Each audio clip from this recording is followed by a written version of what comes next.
Okay, so I used to work night shift at a small hotel, and this happened about a year ago, but I still think about it all the time because it genuinely freaked me out so bad, and I don't know what the guy's plan was or what he was trying to do, and it honestly makes me feel sick when I remember just how long he was there and that I didn't even realize he wasn't supposed to be there. The hotel was small, only 3 floors and maybe 40 rooms total. It wasn't a busy place. Usually, we only had about 10 or 15 rooms filled on weeknights. I worked from 10 p.m. to 6 a.m. It was usually really boring and quiet, which was fine with me. I would just sit behind the desk, do some paperwork, sometimes check the cameras, sometimes watch YouTube on my phone if it was really dead. The lobby wasn't big, just a desk and some couches off to the side with a TV and then some vending machines in the corner. Behind the desk was a little office, where I had a computer and a chair and a glass window so I could see the lobby while I sat in there. At night, the front doors locked automatically, so guests had to buzz in, and I would press a button to let them through. Usually, nothing happened after midnight, except the occasional guest coming in late. But one night, this man came in around 11 o'clock, and everything about it still makes my stomach drop when I think about it. He buzzed the door and I let him in. He looked mid-40s, tall, kinda skinny, but not too skinny, and he was wearing jeans and a baseball cap, carrying a backpack. He walked up to the desk and asked if we had a room for the night. I told him yes and gave him the price, and he nodded and pulled out a card. I swiped it. It went through, and I gave him a key card for room 214 on the 2nd floor. I remember he looked at me for a second too long before he left. He had this kind of blank expression, and his eyes stayed on me for maybe 3 or 4 seconds after I handed him the key. Then he turned and walked off toward the elevator. Nothing about it screamed dangerous right away, but it was enough to make me notice him. After that, I sat back in the chair and played on my phone for a while. Around midnight, I looked up and he was back in the lobby. He didn't come to the desk. He just walked past me and sat down in the lounge area with the couches. The TV wasn't on, but he just sat down facing it. I figured maybe he couldn't sleep or something. Some guests hang out in the lobby sometimes, so I didn't think too much of it. But then after half an hour, I realized he was literally just sitting there doing nothing. He wasn't on his phone or reading. He wasn't even dozing off. He was just staring straight ahead at the blank screen. I got up at one point to grab water from the vending machine, and when I walked across the lobby, I felt him turn his head and watch me the whole way.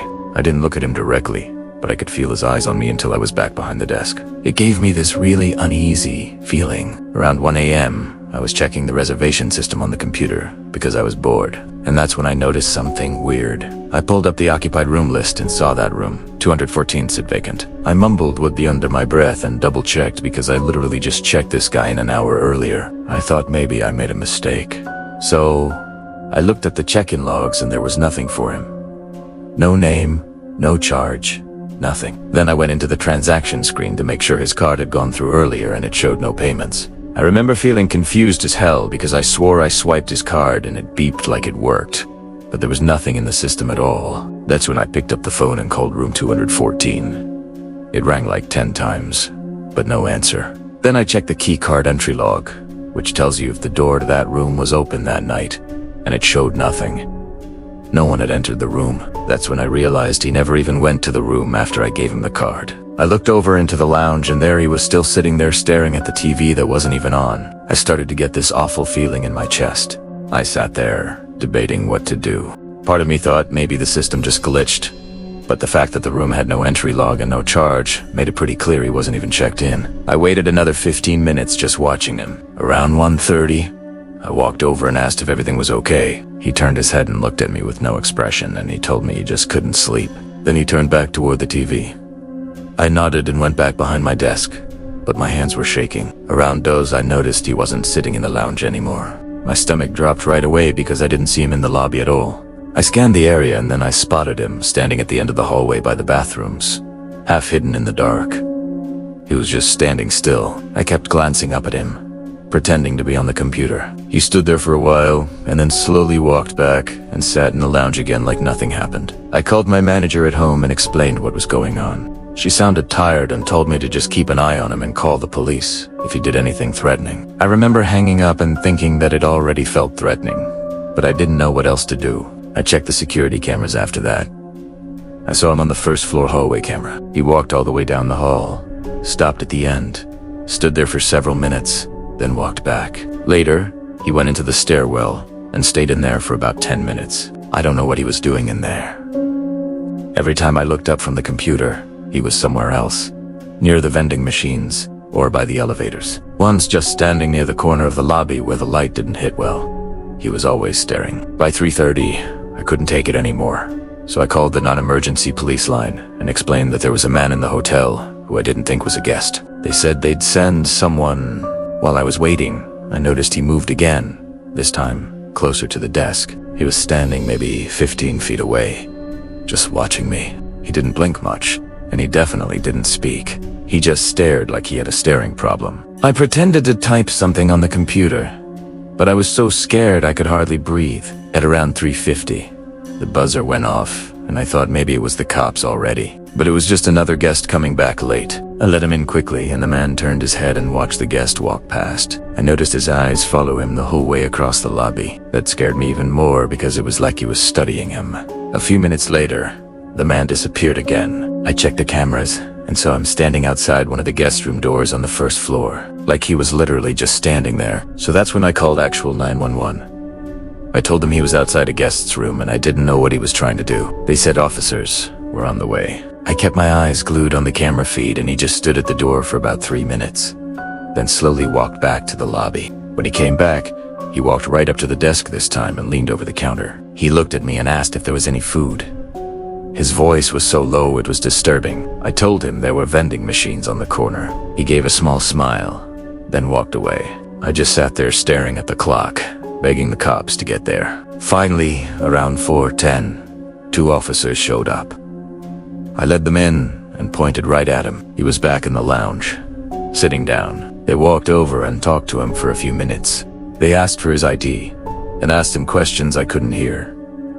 Then they walked him out. One of the officers came back and explained that the guy wasn't a guest at all. The credit card he gave me was stolen and he had no bags or reservation. He had just been pretending so we could get access to the building. They charged him with trespassing and the stolen card. After they left, I sat there shaking until my shift was over. Every time I looked at the cameras, I expected to see him again. The part that messed me up the most was realizing he had been inside the hotel for hours, wandering around and standing outside guest rooms watching me from different spots.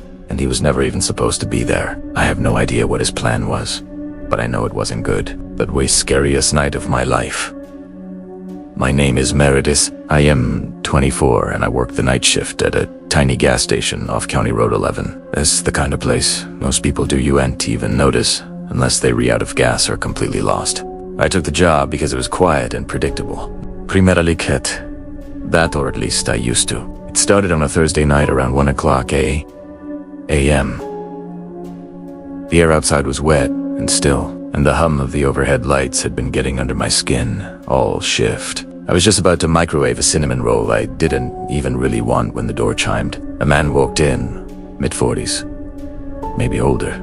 He had a green coat, messy hair, and dry lips like he hadn't smiled in years. He didn't head for the coffee or chips, like most people. He just stood near the counter, staring at me with a strange kind of familiarity. "Hi," I said, forcing a polite smile. Then the man said, "You always work this late?"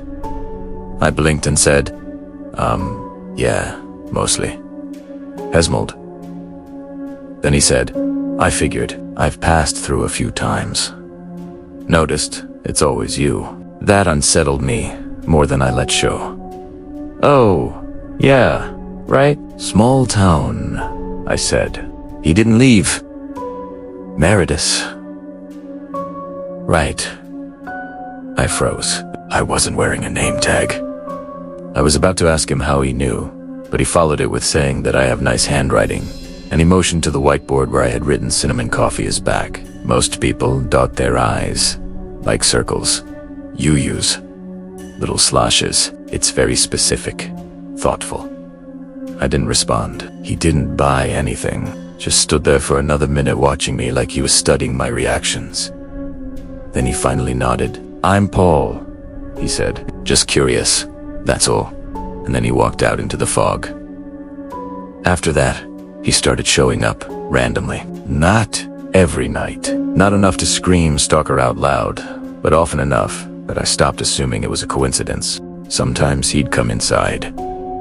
Sometimes He'd just sit in his car near the edge of the lot with his headlights off. One night, I tried to ignore him. He came in, bought a bottle of water, and lingered like always. "You're quieter tonight," he said. "Long shift," I muttered.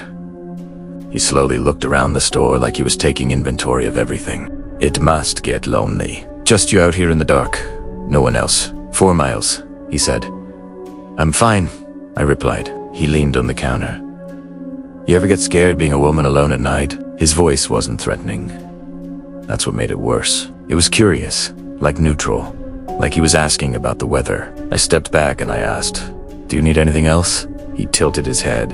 "You always keep the door to the back room locked." "Smart. I noticed you check it around 2 o'clock a.m. almost every night." My stomach turned. I didn't answer. "I'll let you get back to it," he said with a soft, almost apologetic smile. "Didn't mean to make you uncomfortable." Then he walked out again. After that night, I started walking to my car with my keys between my fingers. I kept a tire iron under the counter. I changed the curtains in my apartment. Started showering with the bathroom door locked, even when no one else was home. There were nights he didn't come. Sometimes I'd go a whole week without seeing him, but it didn't help. It actually made it worse, because I never knew when he'd reappear. Like the time I came back from my 10-minute break to find a Polaroid on the counter. It was me refilling the windshield washer bin behind the station. It was taken from that night close up. Way too close. There was no note along with it, but the slash dot on the word "I" and the word "windshield" on the bin label had been circled in red ink. The next time he came in, I told him to leave. I told him if he stayed, I'd call the police. Paul just nodded. "I get it. I've been to Ford." "You've been following me," I said with my voice cracking, and I hated that it did. "I just think you're the kind of person who's used to being misunderstood." "I thought maybe you'd appreciate someone who pays attention," he said. "That's not paying attention. That's obsession," I replied. He didn't flinch. "Would it be easier if I wore a smile and brought a soda every night? Would I be more normal if I just talked about sports and pretended I didn't notice the way your shoes are always a half size too big or how your left eyelid twitches when you're retired?" Beat this point I weighs already. Dialing 911. He didn't stop me. The police came quickly and he didn't resist. He just stood there, arms at his sides, waiting.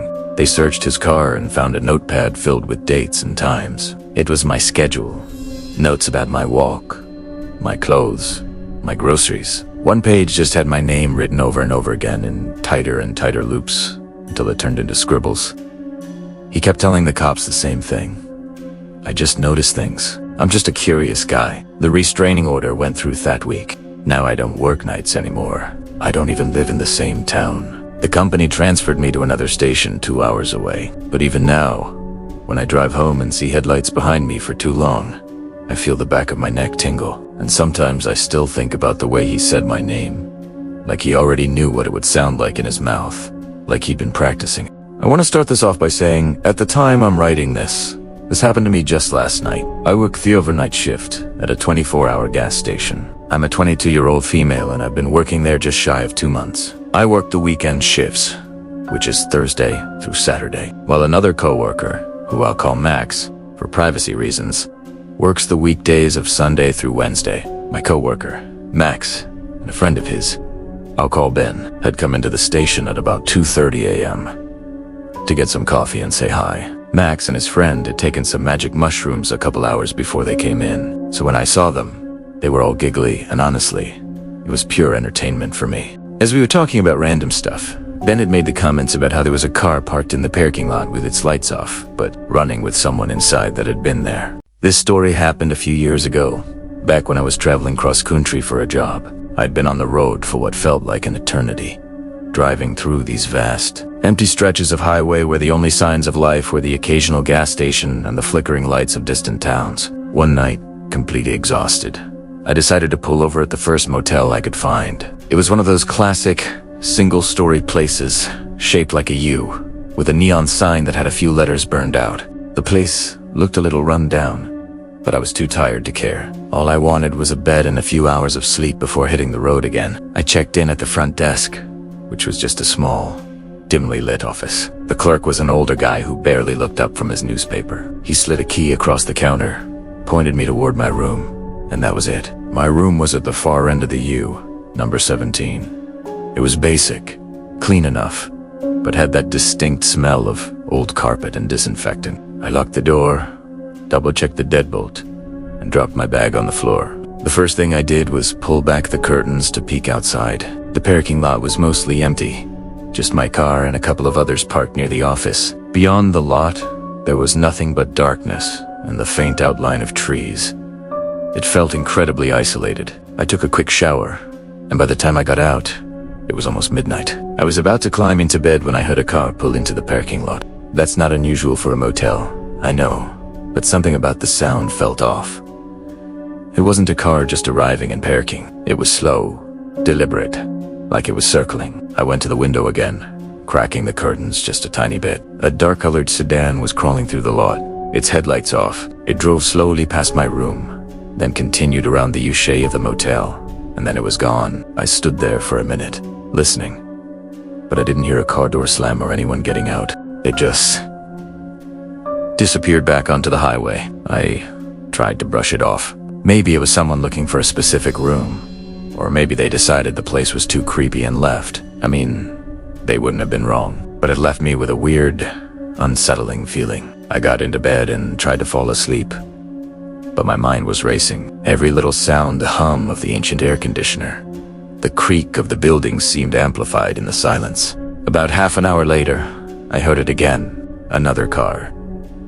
This time, it was a different vehicle, an old, beat-up truck, just like the sedan. It was driving incredibly slowly, with its lights off. It followed the exact same path, creeping past my window. I held my breath, my heart starting to pound. I was certain it was going to stop, but it didn't. It just completed the loop and drove away. Now, my mind was screaming that this was not a coincidence. Two different vehicles, both with their lights off, both circling the motel and leaving. It felt like they were scouting, or maybe looking for something. Or someone. I was wide awake now, all thoughts of sleep completely gone. I sat up in bed, straining to hear anything over the sound of my own heartbeat. For a while, there was nothing. Just an eerie quiet. I started to tell myself I was overreacting, that my tired brain was playing tricks on me. I was on the verge of lying back down when I heard a new sound. Ding! It was a small, sharp sound. A little bell. It sounded like it came from right outside my door. I froze. You know those little service bells you see on front desks? It sounded exactly like that. Ding. There it was again. Clear as day. Someone was standing outside my door, ringing a tiny bell. Why? Why would anyone be doing that in the middle of the night at a deserted motel? My blood ran cold. I couldn't move. I just sat there, staring at the door, waiting for the sound again. Ding, ding, ding! It was faster this time, more instant. My first instinct was to look through the peephole, but I was terrified of what I might see. What if they knew I was looking? What if they were waiting for me to look? The sound was so bizarre, so out of place, that it was more frightening than a knock or a voice would have been. A knock, you can understand. A voice, you can reply to. But a bell? It felt like something out of a horror movie. I quietly slipped out of bed and crept toward the door. I didn't want to make a sound. I pressed my ear against the cold wood, trying to hear footsteps or breathing, but all I could hear was the frantic ringing of the bell.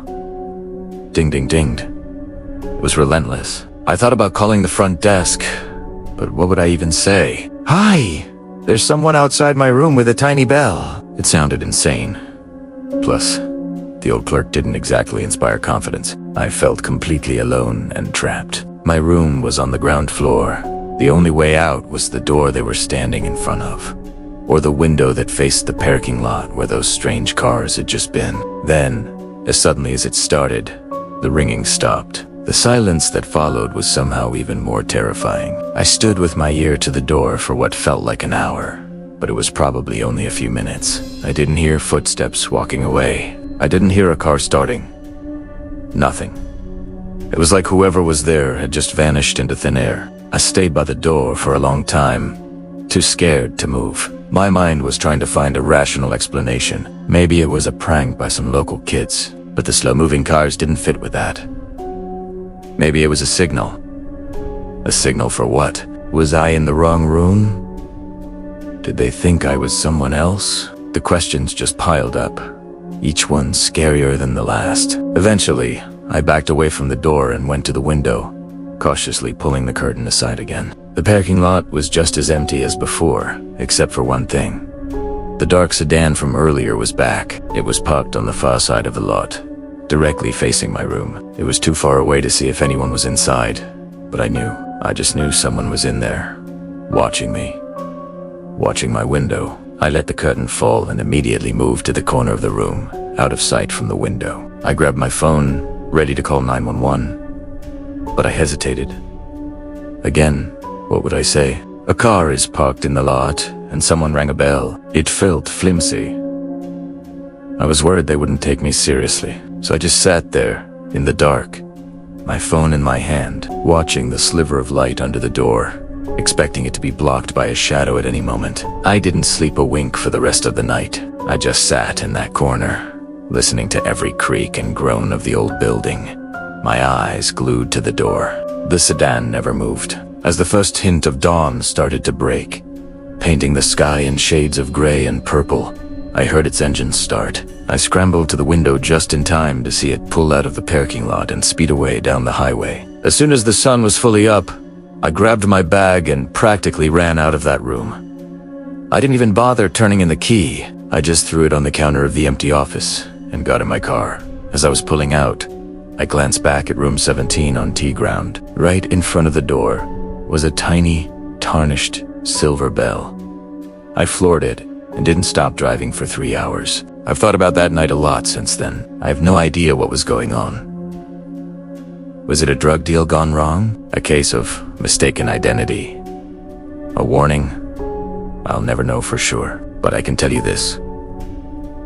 I never stay at roadside motels anymore, and every time I hear the faint ring of a bell, I feel a shiver go down my spine. Thanks for listening to my story. If you have any creepy travel experiences, I'd love to hear about them in the comments below. And if you enjoyed this, don't forget to like and subscribe for more strange tales. Stay safe out there. I've always been a bit of a night owl, so when I landed the late night shift cataloging old documents in the city archive, I was thrilled. The building itself was a grand, Gothic structure, more stone and shadow than anything else. Most nights were peaceful, just the rustle of old paper and the distant hum of the city. But one night, the silence was different. It felt heavy, expectant. It started with the bell. It was a small, brass service bell left on the main counter, probably a relic from when this place was a bustling public office. Around 2 a.m., it chimed, a single, clear ring that cut through the quiet. I looked up, but the lobby was empty. I figured it was just the old building settling, or maybe my tired mind playing tricks. I went back to my work, the soft glow of my desk lamp a tiny island in the vast darkness. About an hour later, it rung again, ding. Louder this time, more insistent. My heart started to beat a little faster. I walked over to the counter, my footsteps echoing unnervingly in the huge space. I picked up the bell, felt its cold weight. It was solid, old, nothing seemed wrong with it. I placed it back down, this time on a stack of papers to muffle any vibrations. I told myself it was nothing. It had to be nothing. I tried to focus on the brittle pages in front of me, but my ears were strained, listening for that sound. The silence stretched, and I almost managed to relax. Then, a new sound, a soft, scraping noise from the far end of the reading room. It sounded like a chair being dragged slowly across the marble floor. I froze, every nerve in my body on high alert. "Hello," I called out, my voice sounding small and fragile. "Is anyone there?" We're closed. Silence. The scraping stopped. I stood up, my chair groaning in protest. I grabbed the heavy flashlight I kept in my desk drawer and swept its beam across the room. Rows of empty tables and chairs stood like silent sentinels. The beam caught the dust motes dancing in the air, but nothing else. I walked to the perimeter, checking behind the tall bookshelves, my flashlight beam cutting through the inky blackness. Nothing. I was alone. Shaken, I returned to my desk, trying to rationalize it. Old buildings make noises. It was probably just a draft, but I couldn't shake the feeling of being watched. The hairs on the back of my neck were standing up, and a cold dread was seeping into my bones. I decided to pack up and leave early. The archives could wait until morning. As I was gathering my things, I heard it again. Not their bell, not the scraping. This was a whisper. It was faint, a sibilant hiss that seemed to come from everywhere and nowhere at once. I couldn't make out any words. It was just the sound of a voice, dry and ancient. My breath caught in my throat. I wasn't just imagining things anymore. Someone or something was in here with me. Panic took over. I fumbled for my keys, my hands shaking so badly I could barely fit the key into my desk drawer to lock it.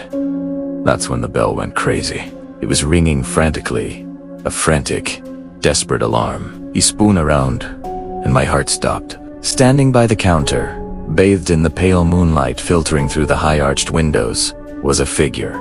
It was tall and impossibly thin, cloaked in what looked like old, tattered rags. I couldn't see a face, just a void of deeper shadow where a head should be, and its hand, long and skeletal, was hovering just above the still shrieking bell. It didn't move. It just stood there, this dark silhouette, as the bell rang and rang and rang. The sound was deafening, drilling into my skull. I was paralyzed with a kind of terror I've never known, a primal fear that bypasses thought and reason. My mind was screaming at me to run, but my body wouldn't respond. We were locked in this strange tablotha, screaming bell, the silent figure, and me, a statue of pure fear. Then, slowly, it lowered its hand.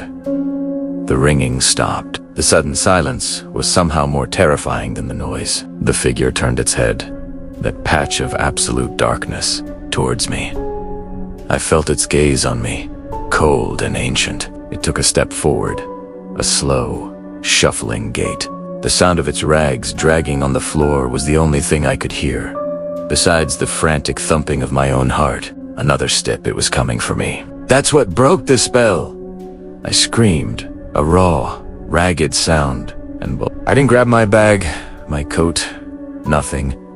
I just ran. I sprinted through the main hall, past the rows of silent books, my footsteps slapping against the cold marble. I didn't dare look back. I could feel its presence behind me, a cold wave of dread chasing me down. I slammed into the heavy front doors, fumbling with the brass handle. My fingers were slick with sweat. The lock was old and stiff. For a terrifying second, it wouldn't turn. I could hear the shuffling sound getting closer. I pulled with all my might, and with a groan of protests, the lock gave way. I burst out into the cool night air, gasping for breath, and didn't stop running until the streetlights of the main road flooded my vision. I never went back to that job. I quit the next morning over the phone, giving no real explanation. How could I? Who would believe me? They probably found my desk lamp still on, my things scattered as if I'd vanished into thin air. Sometimes, late at night, when the house is quiet, I can still hear it, a faint, distant ringing. Ding? And I see that tall, thin figure standing in the darkness. The memory is seared into my mind.